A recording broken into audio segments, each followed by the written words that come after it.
جب رسول اللہ صلی اللہ علیہ وسلم نے یہ صلی اللہ علیہ فرمایا وسلم۔ کہ اولاد کی تربیت باپ کی ذمہ داری ہے، تو اس میں تعلیم سب سے پہلے ہے، تو اس میں تو مرد اور عورت کی، بچوں کی، بچیوں کی کوئی تفریق نہیں ہے۔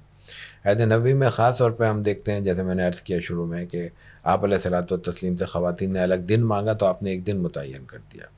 پھر آگے دیکھیں کہ خود اس عہد صحابہ میں، عہد تابعین میں، خواتین اللہ کے رسول صلی اللہ علیہ وسلم کے عطا کردہ، آپ کے توسط سے حاصل کردہ دین کی تعلیم دے رہی ہیں۔ حضرت عائشہ صدیقہ رضی اللہ تعالیٰ عنہ صحابیات میں دیگر ازواج کے ساتھ سب سے نمایاں ہیں، یعنی ان کا مقام یہ ہے کہ مکثرین صحابہ میں وہ آتی ہیں، مردوں کے ساتھ ایک خاتون آتی ہیں۔ مکثرین صحابہ حدیث کے معاملے میں سب سے زیادہ روایت کرنے والے صحابہ کی ایک الگ اصطلاح ہے، اور وہ 5 صحابہ پہ استعمال ہوتی ہے، جو جن کی سے منقول روایات کی تعداد 1000 سے زائد ہے۔ حضرت ابو ہریرہ رضی اللہ تعالیٰ عنہ اس میں سب سے پہلے سر فہرست ہے، یعنی موجودہ ذخیرے جی میں اس میں حضرت عائشہ شامل ہیں رضی اللہ تعالیٰ عنہ۔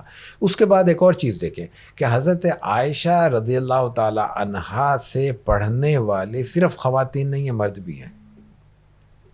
اس عہد میں حضرت عائشہ پڑھا رہی ہیں، اور ان سے پڑھنے والے صرف خواتین نہیں ہیں، مرد بھی سیکھ رہے ہیں آپ سے، اور یہ روایت بعد میں موجود رہی ہے۔ بہت سی خواتین ہمارے ہاں مردوں کی استاد ہیں، بلکہ ہماری بہت سی سندیں ہیں، میری اپنی سند حدیث میں خواتین آتی ہیں، بعد انہوں نے پڑھایا، مردوں نے پڑھایا، اور جلیل القدر حضرات محدثین نے کچھ خواتین سے درس کی نسبت حاصل کی ہے۔